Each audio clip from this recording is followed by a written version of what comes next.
Techno music was created in Detroit back in the mid to late 80s, and it's credited to Juan Atkins, Derek May, and Kevin Saunderson. If you ask somebody from Detroit that was around in the beginnings of the music, what is techno music, they would say, oh, that's Derek, that's Juan, that's the guys. Rock, we got alternative rock, so why we can't have alternative, urban alternative or alternative soul? They took aspects of gospel, they took aspects of blues, they took all that, and they just took it and just molded it and deconstructed it and made it into this form that's unbelievable. Every piece of music has an open door that intersects with another sound. Fuck all the fluffy IDM, all that crazy shit. This is the real facts of how this shit started. It was just breaking overseas. There wasn't money, there wasn't fame. It was just music. And it was just futuristic music and sounds that you'd never heard before. You say Detroit techno and it means something to people. It triggers an emotional response more than just a genre. Techno music is underground dance music. You know, high-tech soul.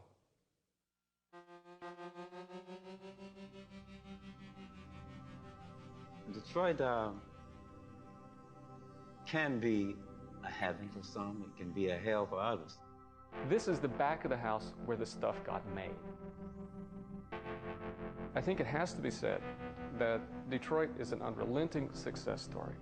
Detroit is a weird city in that it doesn't have, it might be a big city, but it doesn't have the big city mentality. In a city like Detroit, where it's as desolate as it could be, it's not a horrible city, but it's just it's a horribly designed city. In a way, there's not much down here, but there's a heart, and there's something that makes it much more than what you see.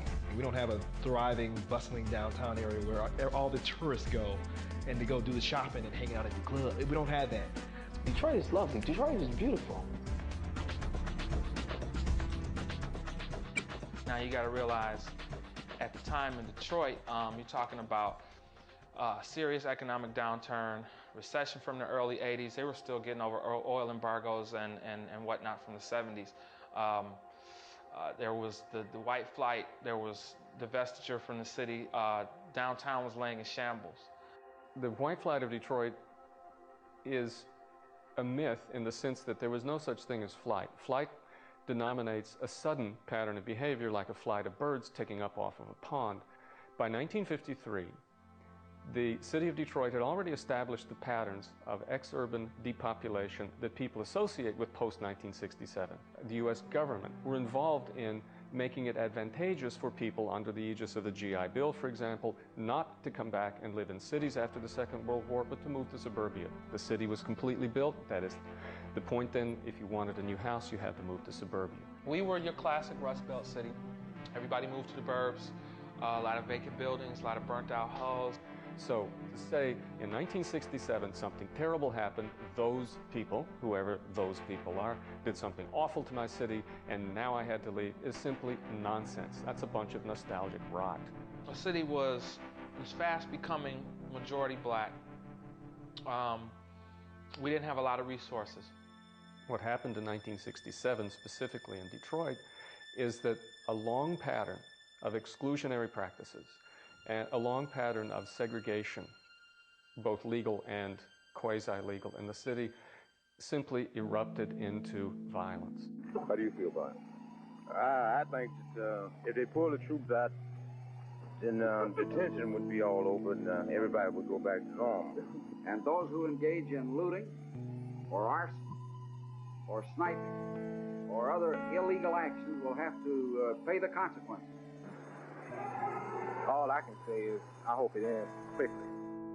Then it became convenient to say, that's why we did what we did, instead of investigating the actual reasons why we did what we did. That is, we decided to depopulate cities at the end of World War II. We didn't decide to depopulate cities the day after the so-called riot in 1967. When somebody asks me, will the city ever come back, I tell them, it's back. It never went anyplace. You left, maybe, but the city never did. Y'all the ones that left. No, we here.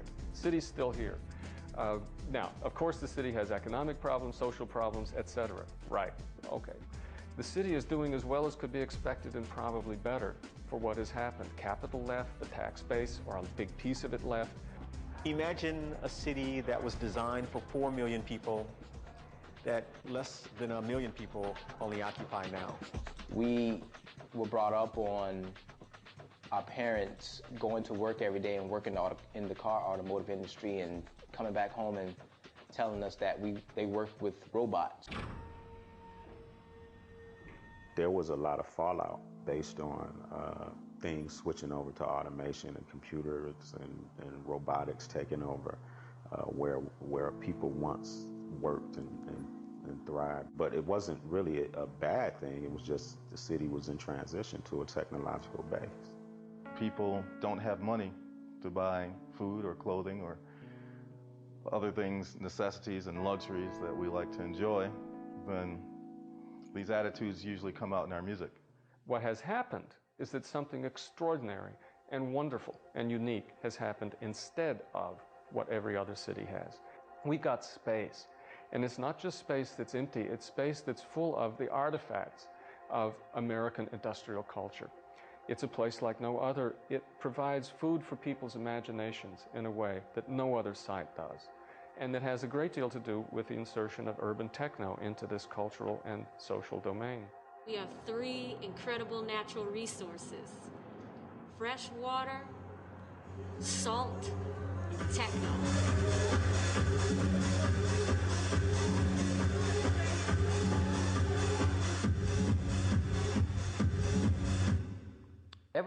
I do not remember Detroit changing since I was a little boy. That's when there was people walking on the street. That's when there was businesses on the street. That's when there was some sort of social level here. You could actually meet people. There are some really fascinating people in the city, but you'll never meet them because nobody walks. Nobody walks. Nobody talks, and so nobody walks. So nobody talks, nobody walks, nobody walks, nobody talks. It can get pretty boring at times. And so, you know, in order to pass the time or to get out of that, you have to find other things to do. I'm 38 years old. I haven't seen any change. You know, in 28 years, nothing. Nothing. Nothing. Nothing! The only change that I've really seen here is us. You know, we have changed, but the city has not. Detroit's a tough city. It's had a rough time historically, and it's almost like the eye of a storm that just had never, you know, recovered. But